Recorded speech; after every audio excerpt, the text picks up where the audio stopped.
What's going on, y'all? Thanks for checking in the Khaliis Take. You know what to do. Hit that like, subscribe button. Also hit that notification bell just so you can get the newest and the bonus content first. But hey, let's just go ahead and jump right in. In talking about the Clippers and the Portland Trailblazers trade yesterday, I definitely say the Clippers won the trade.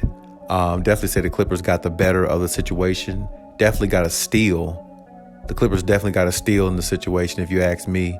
Definitely finessed the situation to their better half. And shout out to the Clippers for doing that. So the Clippers give away Eric Bledsoe, Justice Winslow, and Keon Johnson for Norman Powell and Robert Covington. Both guys, between Norman Powell and Robert Covington, plays defense. Both of them can play defense. Both of them can knock down a three as well. So the Clippers really just upgraded more than what they had before. I said before the Clippers definitely would probably look elsewhere than Eric Bledsoe because he's just not working out. I mean, I didn't think he was a good fit in the first place. They tried to make an example out of Patrick Beverley by getting rid of him because of some of the antics he had, I believe, and the Chris Paul thing that happened last year in the playoffs when he pushed him. Which a lot of people think is Bush League, pushing the man while he walks away.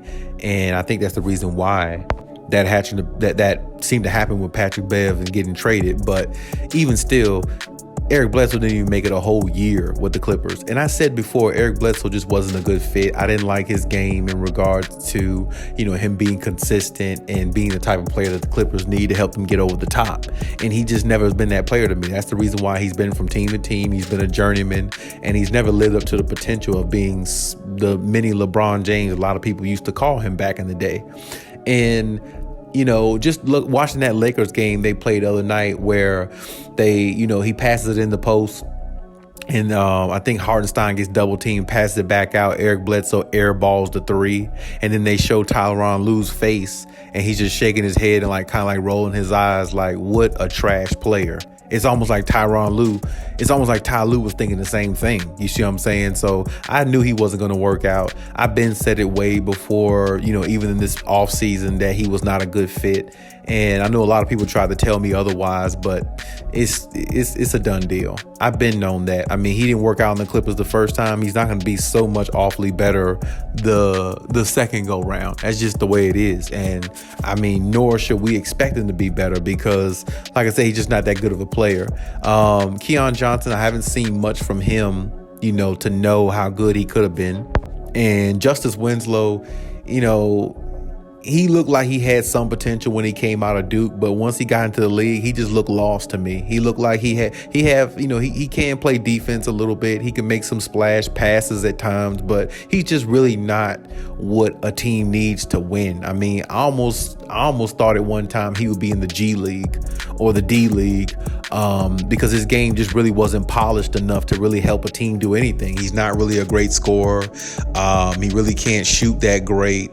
He really doesn't impact the game in any type way where a team can utilize his talents, I think, to better themselves to win.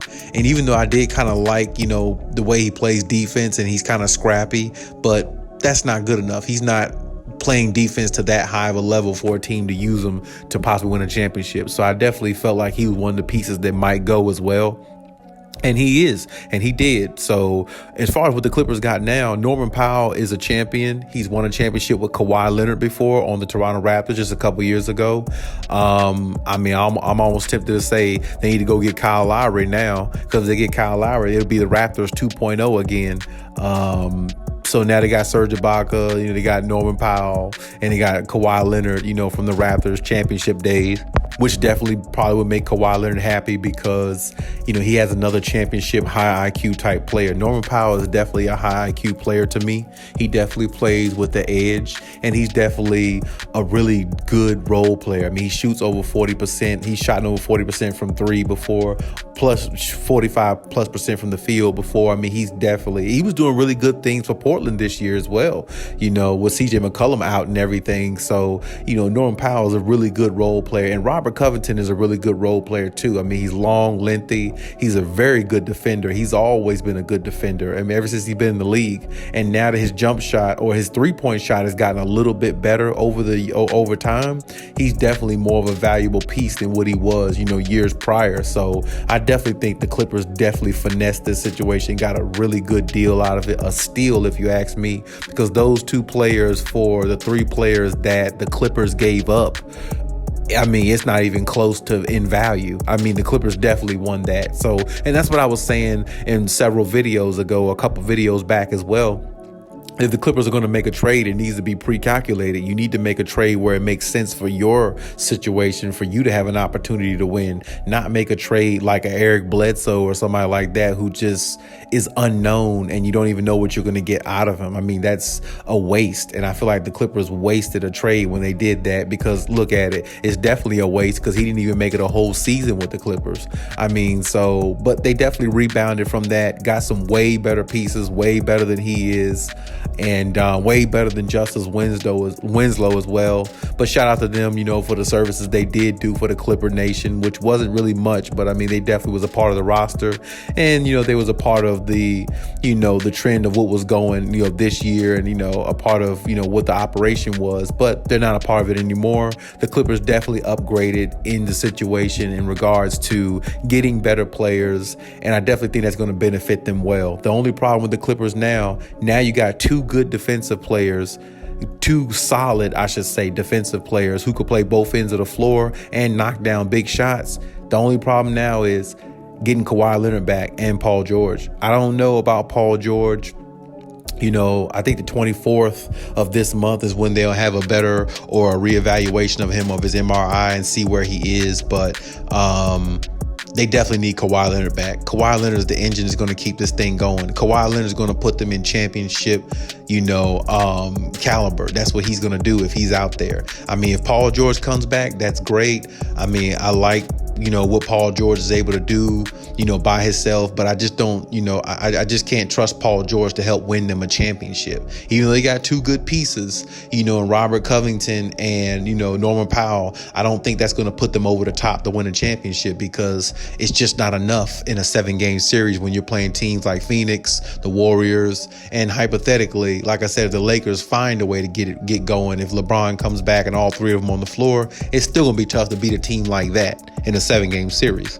So don't kid yourself. Even if Paul George comes back, they still need Kawhi Leonard, because Kawhi Leonard is the type of guy that can help you win championships. Paul George never won a championship for a reason. Not saying he can't, doesn't have the capabilities to do a lot of good things, but winning a championship is very, very hard when you don't have the main hitter, the major piece, the number one guy, which is Kawhi Leonard. Because Paul George, as much as I like him, there is a lot of inconsistency in his game. He'll have games where he scores 30, some games where he scores 8.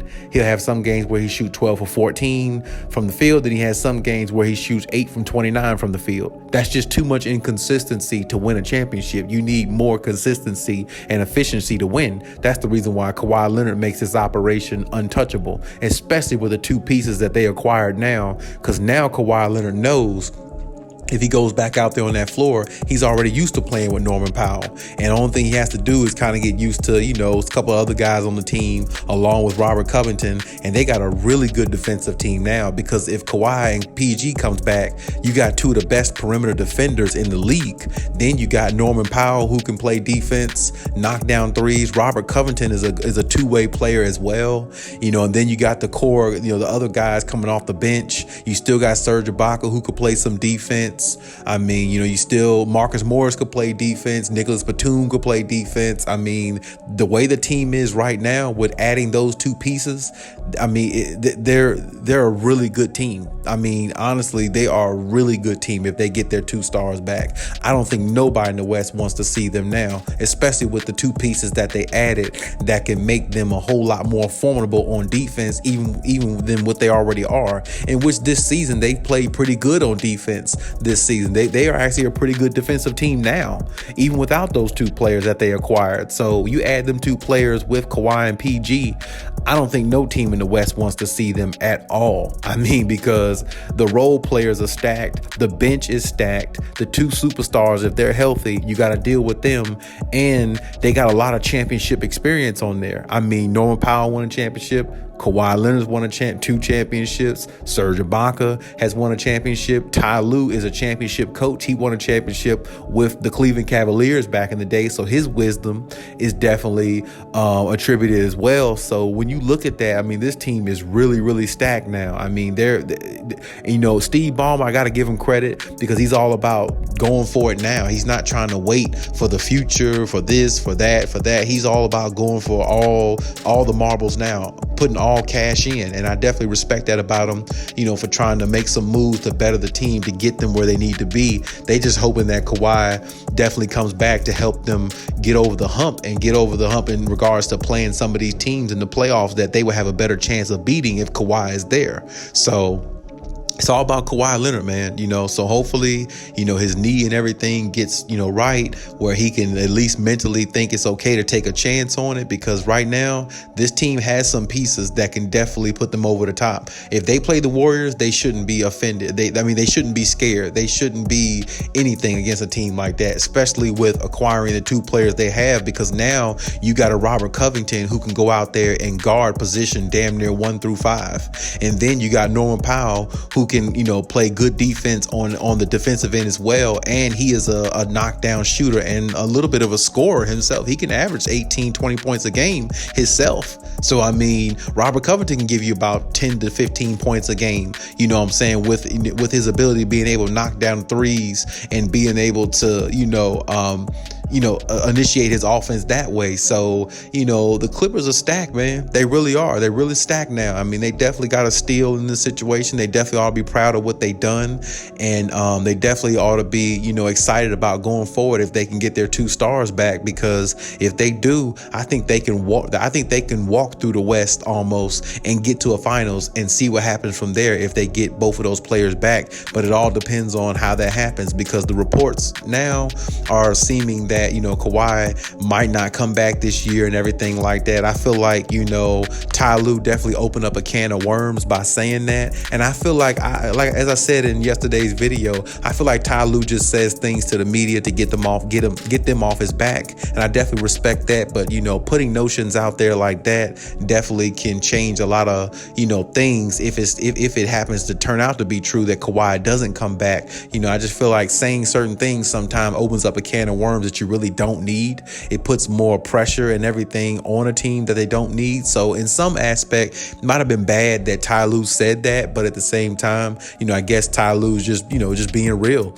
about the situation. So you got to respect that as well. But you hope that he makes a return, and it's been reported, and plus he said he wanted to make a return this year, the way that with this team and the way they're playing and everything, and the way Reggie Jackson played the other night against the Lakers, and then Serge had a 20-point game, definitely had a resurgence in regards to his offense and everything. Seems like he's getting more and more in rhythm the more he keeps playing. And Marcus Morris, I don't know if they're going to trade him. There was trade talks about him being traded to Miami for somebody, who knows. But if they happen to keep him, I mean, you just got to hope that he plays the way he did the other night, with some consistency. I mean, he scored 29 points the other night against the Lakers. You may not expect him to score that many points, but if he can give you a consistent 17, 18 every night and shooting a decent percentage while doing it and playing some good defense on the opposite end, well, you definitely would like to keep a piece like him too, because that's another two-way player. So, I mean, their team is stacked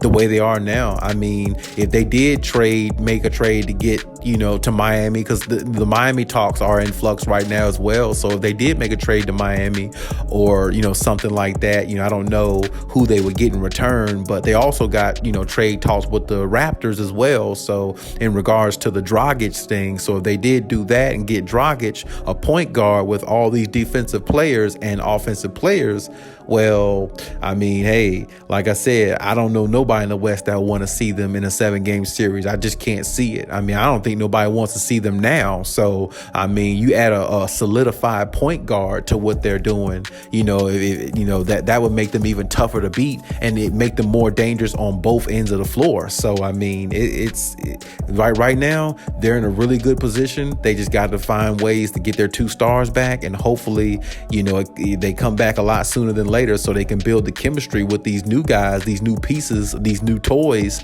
that they have, so they can definitely make a run in the championship and silence all their doubters. Because as I said before, this is the time now to win a championship. The West is wide open, just as it was last year in the playoffs. It was wide open for the Clippers to win it. And everybody know the Clippers would have definitely won the West and been to the finals if Kawhi didn't get hurt. So, they got to have some luck on their side, but they also got to have everybody healthy as well, so everything can work out the way it's supposed to, and they can make a run to possibly win a championship. But hey, that's my take on everything. You leave any comments in the comment section as always. And hey, Khaliis out.